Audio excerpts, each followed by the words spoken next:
This week on Serious Social, we explore an Instagram update to drive social commerce, and we take a deep look at Marnie Simpson's breach of ad rules on social. What do we need to know to stay compliant with regulators?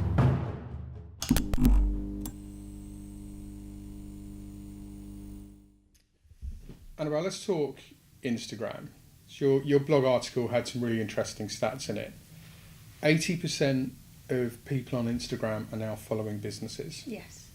So this has obviously had a huge contributory factor to social commerce and Instagram's role. Talk to us about shoppable posts. What's the update brought us this week? So the new thing about shoppable posts on Instagram is that a business can now upload a picture and it now has a lot more information actually integrated into Instagram. So the customer or the Instagram user can click on the product in the post and they can see a lot more information there without having to go to an external site. So I think, like I said, it integrates a lot more information, and I think it just makes products a bit more accessible to an Instagram user. It's an interesting topic, this, and we know through a lot of the work we do with Fujitsu that one of the big challenges retailers are having at the moment is how they integrate their digital proposition with their physical proposition. What I thought was really interesting was the language you used around how immersive Instagram has now become. Yeah. So you feel like you've got more engagement with the products you're looking to buy. The jumper analogy that you used. So when you're in Instagram now at these shoppable posts, what are you seeing? How can you look at the products? Can you rotate them, or are they flat visuals? What are you seeing? It pretty much is the usual photo, so it doesn't show you more pictures of the product, but it will show you perhaps the cost, the name of the product. So then when you go into the website, there is an option to click to see more, so then it will take you to the external site, and then you can see it there. But I think what it does in terms of the immersive experience is it creates this almost, I think in some ways it is more lifelike as an experience, because you've got this seamlessness of looking at a product. You're kind of looking at a digital label, how much is it, what's it called, but you haven't got a shop assistant going, oh, have you thought about this? Have you thought about this? It's quite seamless is the only way I can really describe that. Facebook Marketplace is doing quite well for the Facebook platform for a number of years now. See Instagram, a subsidiary of Facebook. We saw some interesting stats. 800 million users now Instagram, which is just astonishing. It feels like only yesterday we were saying 500 million. So the appetite for Instagram is on the rise. User growth is sustainable. We're starting to see a lot of the functionality from Facebook. This has all got to be good for the brand team behind Instagram, right? You've got to be encouraged with what you're seeing with this data. Yeah, in terms of the businesses using Instagram. Yeah, definitely. I mean, I think it's a really good move for Instagram to do this, because they've obviously recognised just how many businesses are using Instagram now. And how many of them are using it for commerce too. Instagram's a platform for beautiful photography, really nice pictures of products, and I think people, they love the products, but they also love seeing the products in their place. They might see a really lovely vase, but seeing it on Instagram on a marble table with a fluffy rug underneath it, people love that kind of stuff. And so I think Instagram's a really clever platform to do that on, because it's so visual. Be interesting to see what happens with those adverts as we run through Christmas. Yeah. Staying with adverts, Katie. Marnie Simpson. For those of you who are unaware, Marnie Simpson is of Geordie Shore fame. Big Instagram following, big Snapchat following, and she's had a couple of brand endorsements for the better part of 24 months now. The ASA last week deemed that some content she put onto Snapchat breached ASA rules. It wasn't disclosing that it was advert content. She wasn't disclosing her monetary connection with the brand.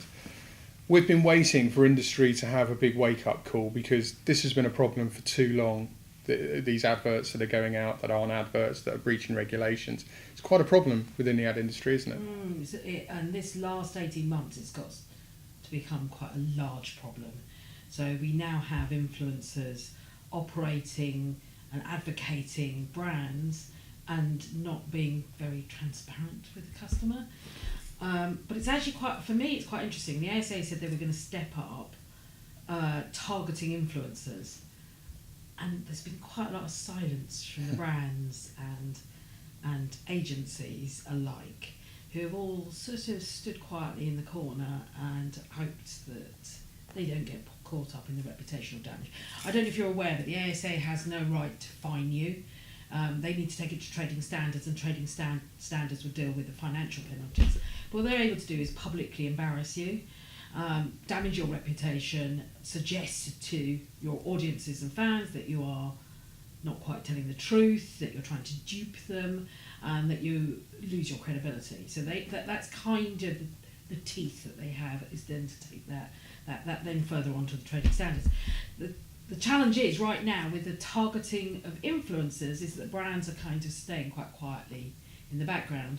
And I am a real advocate that the brands should take a front foot, an ethical front foot on this, and help influencers, and particularly those that work with influencers who are maybe have no marketing profession, do not know that the ASA, the Advertising Standards Authority, even exists. They don't have any understanding of the CAT code. Whereas if you're a marketing professional, it's part of your job. So if you're an agency side or brand side, you have to take that responsibility on. Do you think that's happening enough? I mean, understanding ASA and CAP code?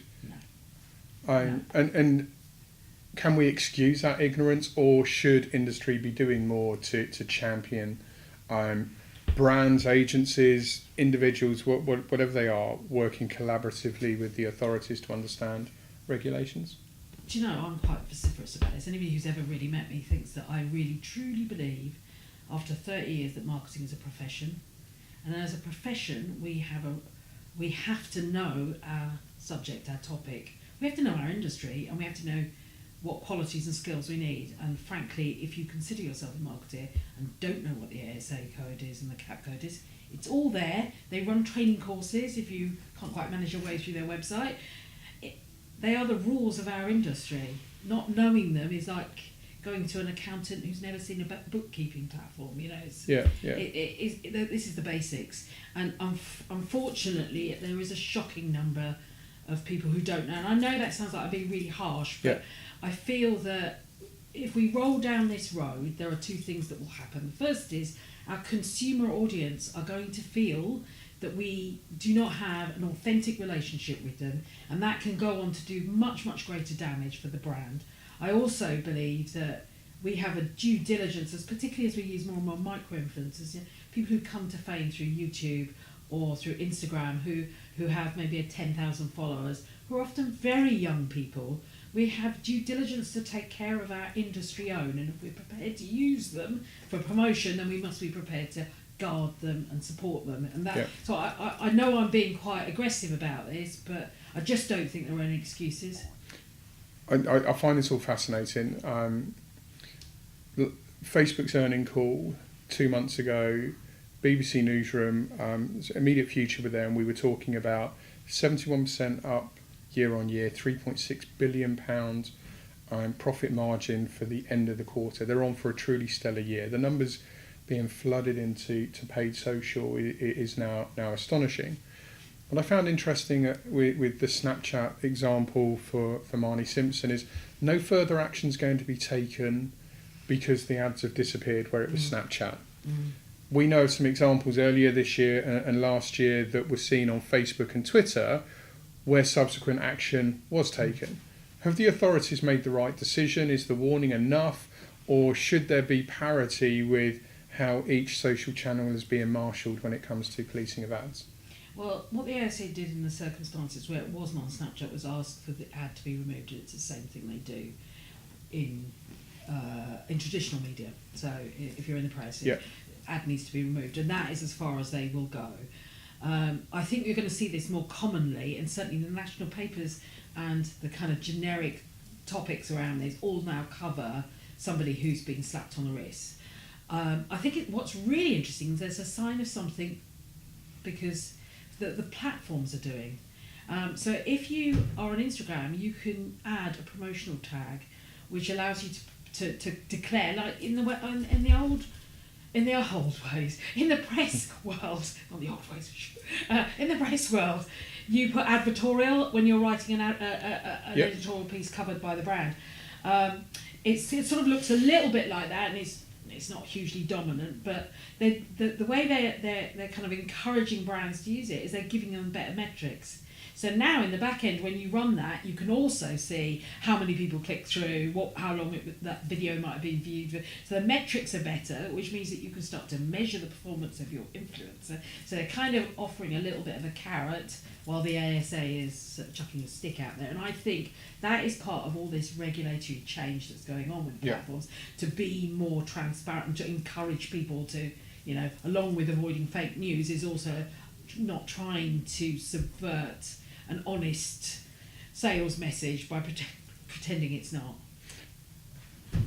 Clearly there's more that can be done. To give some balance to this, so Facebook in particular, we got first-hand experience of X Factor last year. The team at Facebook were very good in helping us understand the importance of partner messages, sponsored content, for the advertising content that was going out on behalf of supporting brands during ad breaks. Interestingly, we didn't get the same advice from Twitter. We had to establish that ourselves. So is this a bit of a wake-up call for everyone that we've got to be more transparent, we've got to know the rules, and we've got to work together to keep everyone compliant? Being compliant is quite easily done. There's only a few things you need to add to your post, right? Yeah.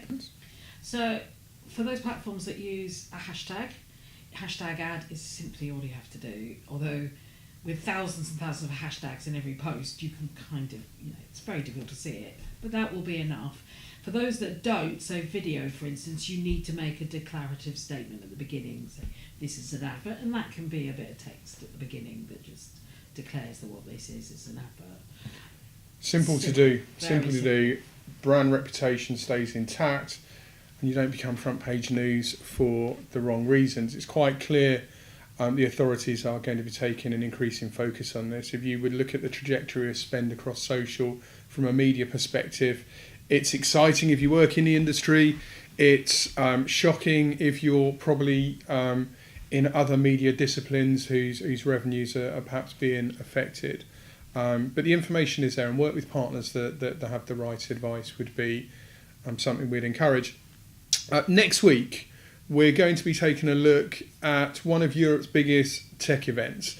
The Immediate Future team go out to Munich, where we're attending Fujitsu Forum. Why are 12,000 people travelling around the globe? What is digital co-creation? And why is collaborative working in the technology industry the transformational thing that's happening right now? We're going to bring you the inside track on that all next week. But for now, thanks for watching, and we'll see you again soon.